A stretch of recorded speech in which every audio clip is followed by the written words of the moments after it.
Hi Wonder Class and welcome to our maths lesson on Friday the 15th of January 2021. So if you look carefully on your arithmetic for today, on the left hand side you have multiplication questions and on the right hand side you have division questions to complete. So I'm going to give you some time. Obviously you can pause the video, have a go yourself, time yourself and see how long it takes you to complete these questions. When you press play, I will then reveal the answers to you. Okay, so here are the answers to our arithmetic questions. 26 times 8 equals 208. 36 times 3 equals 108. 123 times 6 equals 738. 142 times 7 equals 994. 243 times 4 equals 972. And 64 divided by 4 equals 16. 88 divided by 2 equals 44. 108 divided by 9 equals 12. 324 divided by 3 equals 108. And 128 divided by 4 equals 32. Great, let's see what we're going to be learning about today. So today's learning objective is, can I divide two-digit numbers by a single-digit number with remainders? Now, we touched on remainders yesterday, but not exactly enough. So let's see what our first question is asking us to do. I think we'll come back to the challenge after. So if I rub this out, let's have a look what the question is asking us to do. So Whitney is working out 49 divided by 4 using a place value chart. So Whitney has seen that there are 4. You're dividing it by 4, so she's made 4 rows. 1, 2, 3, 4. Taking her 10s and her 1s, Whitney has split them out. So she has got 4 10s, so 10, 20, 30, 40, 1, 2, 3, 4, so 4 10s, and she's got 9 1s. So she split out her 9 1s, 1, 2, 3, 4, 5, 6, 7, 8 equally, and then has 1 remaining. To get to 9, there's 1 remaining, but it can't be put in there because it won't be equal. So there is a remainder because the ones cannot be split anymore. So that means there will be left with a remainder. So if we look at our answer, 10 plus 2 is 12.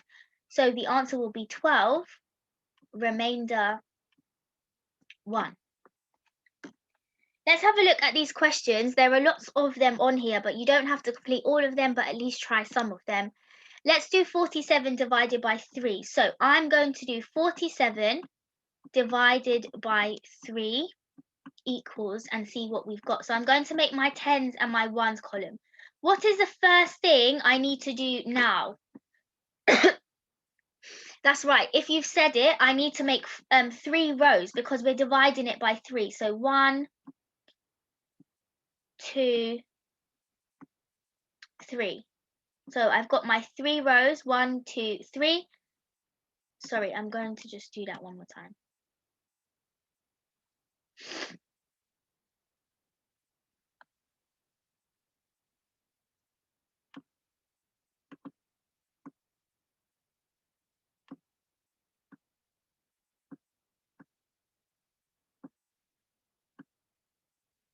Great. So let's see what we're going to do. So we've got 4 10s. 1, 2, 3. And there will be a remainder of 10 because they can't split equally just yet. Let's see how many 1s we've got. So we've got 7 1s. 1, 2, 3, 4, 5, 6, and we've actually got 1 remaining 1 as well. Now, if we combine 10 and 1 together, you will get 11. So essentially, we can split these 11 out into 3. Let's see how far we can go. 1, 2, 3, 4, 5, 6, 7, 8, 9, 10, 11 means there'll be 1 without a 1 in it. So that means we're going to stop at 9, and that will leave us with, to get from 9 to 11, that will leave us with remainder of 2. So let's see what the answer is. How many 10s do we have? 1 10 and 1, 2, 3, 4, 5, 1. So 15, remainder 2.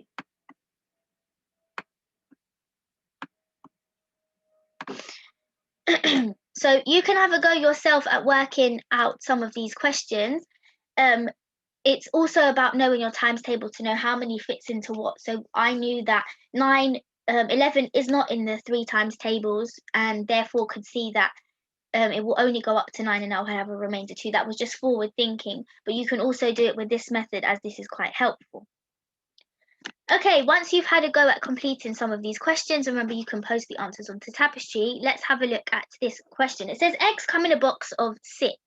Annie has 75 eggs. She wants to know how many boxes she can fill. Complete the division to work it out. So the first thing that you're going to do is complete this. So I will start you off with the fact that your question is actually asking you to do 75 divided by 6. So how would you divide 75 divided by 6? You could use this method. I'm not going to tell you the answer or show you. I'm going to let you have a go. You could try this on your whiteboards at home or a piece of paper and then post it onto Tapestry so I can see how you've gone through the video and worked out how you might be able to find the answer to this question. And finally, we get onto our independent tasks. You have 3 independent tasks to carry out. All of them are division problems, and you can use the place value counters and the partitioning method in order to help you to work the questions out. A lot of these answers will have remainders. I hope that is helpful for everybody. It might be a bit of a tricky lesson, which we will always come back to in our live lessons as well, but let's see how you get on. See you all in the next lesson. Bye, everyone.